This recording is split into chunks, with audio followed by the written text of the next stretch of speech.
আসসালামু আলাইকুম সবাইকে। ভালোবাসা আসলেই সুন্দর এই গল্পের তৃতীয় পার্ট। তো আর বেশি কথা না বলে গল্প শুরু করা যাক। রাত তখন গভীর, পুরো শহর নিস্তব্ধ হয়ে গেছে, কিন্তু আরিয়ানের ঘরে কোণে এখনো জ্বলছে তার ল্যাপটপের নীল আলো। আরিয়ান একজন ফ্রিল্যান্সার গ্রাফিক্স ডিজাইনার। তার চারপাশটা অগোছালো, এক পাশে কিছু স্কেচবোর্ড আর অন্য পাশে কফির খালি মগ আর তার আঁকার পেন্ট। সচরাচর তার রুটিন এমন, যখন সবাই ঘুমিয়ে পড়ে তখন তার কাজের জগৎটা জেগে ওঠে। আরিয়ান কখন থেকে শুধু এক মনে মাউস নাড়াচ্ছে। ল্যাপটপের স্ক্রিনে একটা বিদেশি ক্লায়েন্টের লোগো, আর সেই লোগো তৈরির প্যাটার্ন খোলা, কিন্তু গত 1 ঘন্টা ধরে সে একটা ক্লিকও করেনি। তার চোখে বারবার পাশের ফোনটার দিকে যাচ্ছে। লক স্ক্রিনে বেশি আছে মায়ার সেই ছোট মেসেজ, আজকের হাঁটাটা ভালো ছিল। আরিয়ান তখন মনে মনে ভাবে, আমি তো কত ব্র্যান্ডের লোগো বানাই, কত রং নিয়ে খেলি, কত কঠিন কঠিন নকশাকে এক নিমিষে বদলে দিই, কিন্তু মায়ার ওই লাজুক হাসির কি কোনো পিক্সেল হয়? তার চোখের ওই মায়াকে কোনো কালার প্যাটেলে ধরা যায়?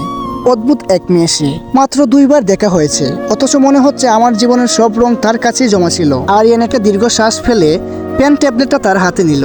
আরিয়ান লোগো বানাতে গিয়েও সে বারবার মনের অজান্তেই মায়ের একটা পিক্সেল স্কেচ বানাতে শুরু করলো। আরিয়ান খুব ভালোভাবে বুঝতে পারছে সে পেশাগত কাজের চেয়ে এখন মায়ের চিন্তায় বেশি মগ্ন। পরের দিন সকাল 10টা, আরিয়ানের রুটিন অনুযায়ী এটাই তার ঘুম ভাঙার সময়। জানালার পর্দা ভেদ করে কড়া রোদ আরিয়ানের চোখে এসে পড়ছে। আরিয়ানের ঘুম ভাঙল তার ছোট বোন তিশার সজোরে দরজা ধাক্কা দেওয়ার শব্দে। তিশার বয়স এখন 18। এই বছরেই সে কলেজে পা দিয়েছে। চঞ্চল আর জেদি স্বভাবের তিশার একটা শখের জায়গা আছে, তার বারান্দার বাগান। প্রতিদিন সকালে সে গাছে পানি দেয় আর ভাইয়াকে জ্বালায়। তিশা হঠাৎ করে চিৎকার করে আরিয়ানের দরজার সামনে এসে বলতে থাকে, ওরে আমার কাজ পাগল ভাইয়া রে, এখনো ঘুমাচ্ছিস? আমি বাগানে পানি দিয়ে শেষ করে ফেললাম, আর তুই এখনো মশারির ভিতরে? মা নিচে নাস্তা নিয়ে তোর জন্য অপেক্ষা করতে করতে বিরক্ত হয়ে গেছে। আব্বু তো অনেক আগে অফিসে চলে গেছে, তুই কি আজ সারাদিন ঘুমিয়ে কাটাবি নাকি? আরিয়ান উঠে দরজাটা খুলতেই তিশা ঝোরের মতো এক দৌড় দিয়ে সরাসরি ল্যাপটপের দিকে তাকিয়ে থাকলো আরিয়ানের। আরিয়ান তখনই দ্রুত ল্যাপটপটা ভাঁজ করে দিল। তিশার সঙ্গে সঙ্গে সেই মুহূর্তেই আরিয়ানের দিকে তাকিয়ে কিছুটা চিন্তাশীল ভাবনায় চোখ ছোট করে তাকিয়ে তাকিয়ে বলতেছিল, কি ব্যাপার ভাইয়া, আমি বাসার মধ্যে আসতেই তুই ল্যাপটপটা ভাঁজ করে দিলে কেন সঙ্গে সঙ্গে? আর ওইটা কার পিক তুই আর্ট করতেছিলি? আম্মু তো জানে তুই এখন বর্তমানে প্রজেক্ট করছিস, কিন্তু আমি তো তোর চোখ দেখে বুঝছি তুই অন্য কোথাও হারিয়ে যাচ্ছিস। আরিয়ান তখনই সঙ্গে সঙ্গে তিশাকে বলল, তিশা তুই কি সীমা ছাড়িয়ে যাচ্ছিস? যা তুই এখনই গিয়ে আম্মুকে বল আমি আসছি। তিশা আরিয়ানের কথা শুনে তখনই বিছানায় বসে পড়ে। তারপর তিশা আরিয়ানকে জিজ্ঞেস করে, বল না ভাইয়া, মেয়েটা আসলে কে?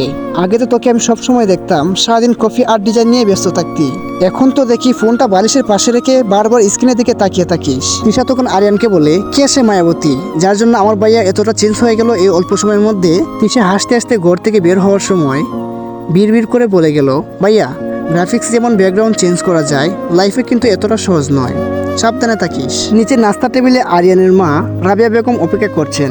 আরিয়ানের বাবা আহমেদ সাহেব একজন সরকারি চাকরিজীবী, তিনি সকাল 8টার মধ্যে অফিসে চলে যান। ওইদিকে আরিয়ান ফ্রেশ হয়ে তার রুম থেকে নাস্তার টেবিলে চলে আসে। আরিয়ানের মা সারাটা দিন গড় আর আরিয়ানের স্বাস্থ্যের চিন্তায় ব্যস্ত থাকেন। আরিয়ান সকালে নাস্তার টেবিলে আসতেই তার মা আরিয়ানকে জিজ্ঞেস করেন, বাবা আরিয়ান, শরীরটা কি ঠিক আছে?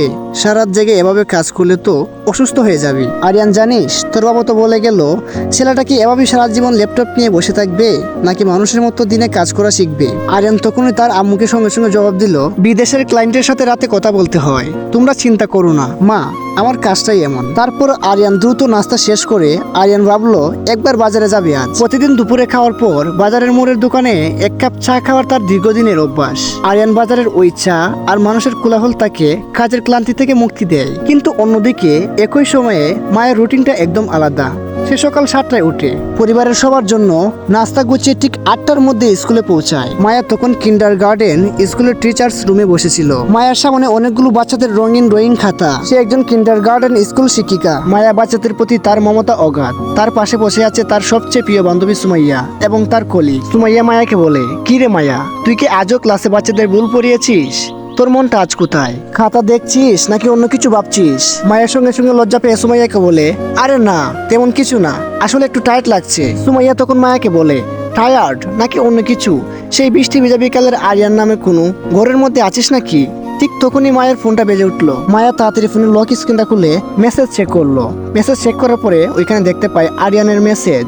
আরিয়ান লেখলো, সুপ্রভাত মায়া। মায়া, আজকে আপনার স্কুল 3টায় ছুটি, একটু কি দেখা করা যায়? আসলে আমার দিনটা কেন জানি শুরুই হচ্ছে না আপনাকে ছাড়া। আরিয়ানের পুরো মেসেজটা দেখার পরেই মায়ের মুখে এক নিমিষে উজ্জ্বল হাসি ফুটে উঠল। সুমাইয়া মায়ের এই কাণ্ড দেখে সে মুচকি হাসলো। মায়া দ্রুত আরিয়ানকে রিপ্লাই দিল, স্কুল ছুটি হবে 3টায়, স্কুলে গেটে নিম গাছের তলায় দাঁড়াতে পারেন। তবে আরিয়ান, আজ আমার হাতে খুব সময় কম, ভাইয়া খুব কড়া নজর রাখছে। এদিকে মায়ের স্কুল ছুটি হয়ে গেল। বিকাল তখন 3:15। আরিয়ান তার বাইক নিয়ে মায়ের স্কুলের পাশেই সেই নিমতলার গাছে দাঁড়িয়ে আছে। রোদের তাপ কিছুটা নরম হয়ে এসেছে। কিছুক্ষণের মধ্যেই মায়া স্কুল থেকে বের হয়ে আসতেই আরিয়ান দেখলো মায়ের হাতে অনেকগুলো খাতা। আজ সে হালকা বেগুনি রঙের একটা কামিজ পরেছে। মায়াকে দেখে আরিয়ানের মনে হলো যেন পুরো পৃথিবীটাই শান্ত হয়ে গেছে। মায়া আরিয়ানের কাছে আসতেই আরিয়ান বলতে লাগলো, মায়া, আপনার হাতে অনেকগুলো খাতা দেখছি আজ, সব কি বাচ্চাদের স্বপ্ন? মায়া তখনই আরিয়ানের কথা শুনে মুচকি হাসলো। তখন মায়া আরিয়ানকে বলল, আজ ড্রয়িং ক্লাস ছিল তো, ওরা যখন আকাশটাকে সবুজ করে আর গাছটাকে লাল বানায় তখন সত্যি বলতে আমার কাছে মনে হয় জগৎটা খুব সরল। তখন আরিয়ানকে মায়া জিজ্ঞেস করলো, আচ্ছা আরিয়ান সাহেব, আপনি কি করেন? সেটা তো এখনো পুরোপুরি জানানো হলো না, শুধু কি বইয়ের দোকানে ঘুরেন? আরিয়ান তখনই সঙ্গে সঙ্গে মায়াকে বলল, আসলে বিষয়টা এমন না, আমি আসলে গ্রাফিক্স ডিজাইনার। মানুষের ব্যবসাকে বা মানুষের চিন্তাগুলোকে আমি রং আর ডিজাইনের মাধ্যমে ফুটিয়ে তুলি। আমার বেশিরভাগ সময় কাটে কম্পিউটারের স্ক্রিনের সামনে, তাই মাঝে মধ্যে একটু বাস্তব পৃথিবী দেখতে বের হই। মায়া আরিয়ানের কথা শুনে বলল, বাহ, তার মানে আপনি স্বপ্নগুলোকে রং দেন। আচ্ছা আরিয়ান, মানুষের মন কি ডিজাইন করা যায়? সেখানে কি কোনো ভুল হলে আন্ডো করার বাটন থাকে? আরিয়ান একটু গভীর হয়ে মায়ার চোখের দিকে তাকিয়ে বলল, মানুষের মনের নকশা আল্লাহ করে পাঠিয়েছেন মায়া, সেখানে কোনো আন্ডো বাটন নেই। একবার যদি সেখানে কারো প্রতি টান তৈরি হয় তবে সেটা 1000বার রিভিশন দিলেও মুছে ফেলা যায় না। তারপর আরিয়ান মায়াকে একটা প্রশ্ন করে, আচ্ছা মায়া, আপনাকে একটা কথা বলতে পারি? মায়া তখন বলে, আচ্ছা বলেন। তারপর আরিয়ান মায়াকে বলে, আচ্ছা মায়া, আপনার বড় ভাই কি সত্যি খুব কঠোর এবং সিরিয়াস? মায়া এই কথাটা শোনার পরেই একদম চুপ হয়ে গেল। তারপর আরিয়ান মায়ের চোখের দিকে এবং মুখের দিকে তাকিয়ে বুঝতে পারলো আসলে ব্যাপারটা কি। তারা দুজনে তখন লেখের দ্বারা একটি নির্জন বেঞ্চে বসলো। তারপর মায়াকে আরিয়ান জিজ্ঞেস করলো, আচ্ছা আপনার পরিবারের বিষয়ে আমাকে মোটামুটি কিছু বলেন, আমি শুনি। মায়া তখন আরিয়ানকে বলতে লাগলো, আসলে আমার পরিবারে আব্বু আম্মু আর আমার বড় ভাই ফাহিম। ভাইয়া ব্যাংকে জব করে, খুব কড়া মেজাজের। তার কাছে জীবন মানে শুধু নিয়ম আর শাসন। আমার সামান্য দেরি হওয়াটাকেও সে সন্দেহের চোখে দেখে। আমার ভয় হয় আরিয়ান, যদি সে জানতে পারে আমাদের এই পরিচয়ের কথা। এই কথাটা বলার পরেই মায়া তখনই চুপ হয়ে গেল একদম। আরিয়ান তখনই মায়াকে বলে, ভয় পাবেন না মায়া, আমি আপনার এই বন্দি জীবনের জায়গায় একটু আলো হয়ে থাকতে চাই। আপনার এই ভয়ে আমি আপনার পাশে আছি। তারপর মায়া আরিয়ানকে বলে, আচ্ছা এখন আমাকে বাসায় যেতে হবে, এমনিতেই আজ অনেক লেট হয়ে যাচ্ছে। আরিয়ান তখন মায়াকে বলল, আচ্ছা ঠিক আছে। মায়া যখন বাসায় ফিরলো তখন সন্ধ্যা গনিয়ে এসেছে।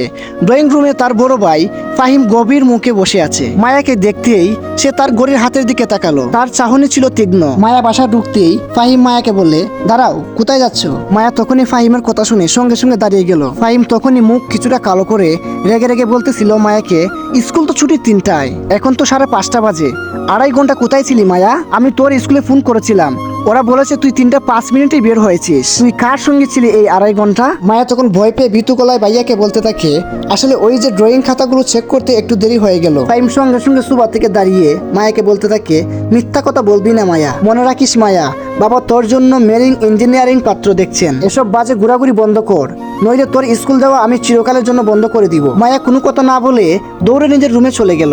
সে বিছানায় লুটিয়ে কাঁদতে লাগলো। সে কাঁপতে কাঁপতে আরিয়ানকে দ্রুত মেসেজ করলো, আরিয়ান, ভয় হচ্ছে, আমাদের এই গল্পের শেষটা হয়তো সুন্দর হবে না, ভাইয়া সন্দেহ করছে, হয়তো আমাদের আর দেখা হবে না। আরিয়ান মায়ের মেসেজটা দেখার পরই থমকে গেল।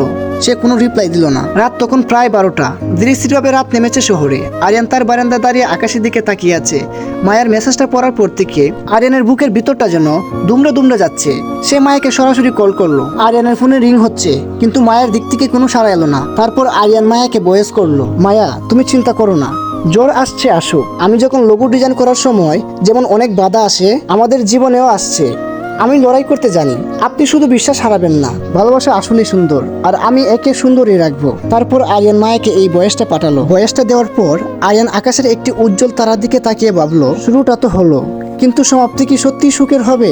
আহমেদ সাহেব আরিয়ানের বাবা হয়তো কাল সকালে তার কেরিয়ার নিয়ে আবারও প্রশ্ন তুলবেন, কিন্তু আরিয়ানের মনে এখন অন্য এক যুদ্ধ শুরু হয়ে গেছে। তো গাইস, ভালোবাসা আসলেই সুন্দর এই গল্পের 3য় পার্ট আপনাদের সবার কাছে কেমন লেগেছে অবশ্যই কমেন্টে জানাতে ভুলবেন না। আর হ্যাঁ, যারা যারা এখনো আমাদের এই ইউটিউব চ্যানেলটাকে সাবস্ক্রাইব করেন নাই তারা অবশ্যই আমাদের এই ইউটিউব চ্যানেলটাকে সাবস্ক্রাইব করে রাখবেন।